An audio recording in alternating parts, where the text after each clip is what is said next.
morning. Just before I started, I want to take a quick personal note, just to thank my parents. And I'm the youngest of 5 children, and as my siblings always say, Mom and Dad, you finally got it right. Good morning, Dr. Moody, Principal All, faculty, teachers, family, friends, and the class of 2013. June 8th is finally here. Today is a day of great celebration and excitement. For some 18 years, we've been growing and learning to reach this climatic moment in our lives. As I sat down to write this speech, I began to think about our graduating class. I went through the evolution of our academic, athletic, and social lives during the past 4 years and found a never-ending list of defining moments. For me, this included my progression through awkward braces, side ponytails, and an obscure obsession with fighting necklaces. I'm still wondering why I thought that was cute. As a member of this class, I think I can confidently say that we are all thrilled about the future that lies ahead of us. We are finally breaking the chains of adolescence and beginning to explore this vast world around us as young adults. But then a little voice in the back of my head jolted me with the thought that always seems to linger there. And I would be willing to bet that I am not the only one who quivers at the question, what in the world am I doing with my life? The more I thought about it, the more I came across the word purpose. And to expand on my thoughts, I thought I'd go back to the age-old trick of acronyms. So the first letter of purpose, P. I've chosen the best word to begin this list to be past. The cultivation of who we are and what we will become is a direct result of where we have been. Our struggles and our triumphs, our F's and our A's, our tantrums and our celebrations, all of these are a part of who we are. The moral foundation that our parents instilled in us throughout childhood will directly affect every decision we will ever make. It is not one story that defines an individual, but rather the combination of multiple stories that creates a special person. Which leads me to my next word, unique. Just as each and every one of the members of this class has their own story to tell, our class as a whole has an interesting background. Just think about it. We are one of the last classes that remembers the attack on 9/11. We were old enough to understand the recession.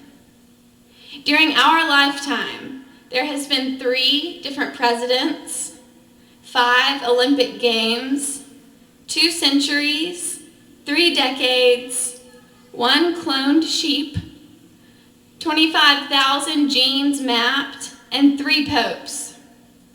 And while most of the country is covered with iPhones, we can still remember when a CD player was the best gift ever. Everything from technology to politics to the economy has evolved and morphed into a state far different than what it was when we were born. But all of these changes can be so great for us. We know how to use technology. We understand the effects of different political actions.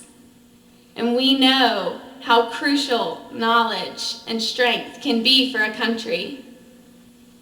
Our uniqueness as a whole will allow us to look to the future with an open yet cautious mind, something other generations may not have yet mastered. But let's not forget the importance of others, which means that the next word is respect. Albert Einstein once said, I speak to everyone in the same way, whether he be the garbage man or the president of the university. Respect is a quality that, if you possess, can take you farther than any amount of money. Mind your manners, open the door for others, never underestimate the value of a handwritten letter, and don't talk back to your elders. Sorry, Mom and Dad. These actions have been hammered into our brains for our whole lives, and there is a good reason why. And if Albert Einstein isn't good enough to convince you, just listen to Aretha Franklin. And now back to another P, passion. Last year in math class, with the wonderful Miss Groves, or as we call her, Mama Groves, we learned plenty of lessons on calculus, trigonometry, and probability. But a lesson that Mama Groves seemed to teach without words was passion. I have never had a teacher who loved her job as much as Mama Groves. Every day she would come into the classroom ready to impart upon us her wisdom and knowledge with great enthusiasm. And when we would become lazy, which was not that rare, she would seem to repeat what became our class motto, "Can't stop, won't stop." She taught us to search for a profession that we love, to never settle for average, and to always do our very best. But with passion comes obstacles. Let's face it, to set a worthy goal and expect little to no struggles is irrational. This past semester, I decided to take on the challenge of running a half marathon. After 4 months of hard training, the day finally came. The pre-race jitters were running through me, and I kept thinking to myself, am I ready? Have I prepared enough? But as I started the half, I realized that this obstacle was just one more step toward the finish line.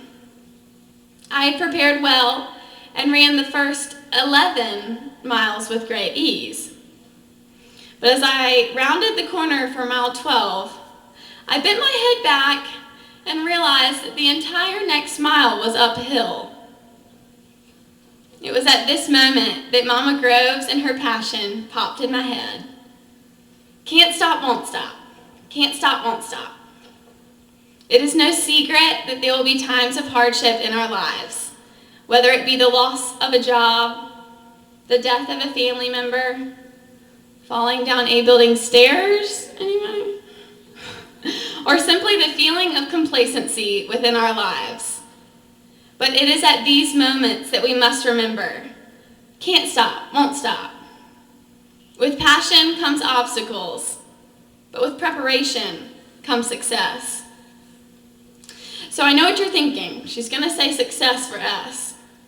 But because I've been talking about more serious matters for the past couple of minutes, I think we could all use a joke. Don't forget to be silly sometimes, so it makes life fun.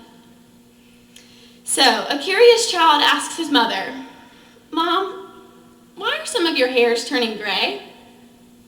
The mother, thinking this could be a good teachable moment for her son, says, "Well, dear, it's because of you.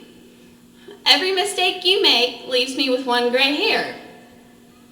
The child thought about this and replies innocently, "Oh, now I know why Grandma only has gray hairs." Remember, being silly and vulnerable is vital for success. It's good for you and your hair. And for the last letter of purpose, I chose the word excellence.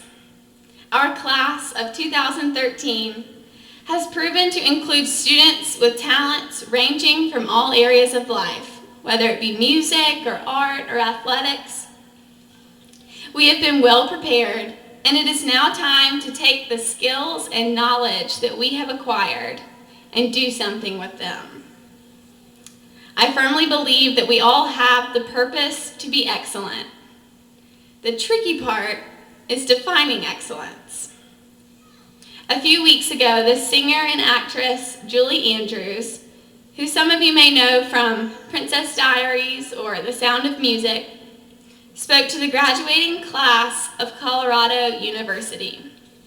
She said, Use your knowledge and your heart to stand up for those who cannot stand, to speak for those who cannot speak, to be a beacon of light for those whose lives have become dark, to be a part of all that is decent, and to be an ambassador for the kind of world you want to live in. Excellence is not defined by money or material possessions, but by the positive impact that you have on the world. So my challenge to you, class of 2013, is to run with confidence toward your future, loving what you do, remembering who you are, and making the world better one step at a time. Past, unique, respect, passion, obstacles, silly, excellence. Rock Hill High School class of 2013. Don't forget your purpose, and congratulations.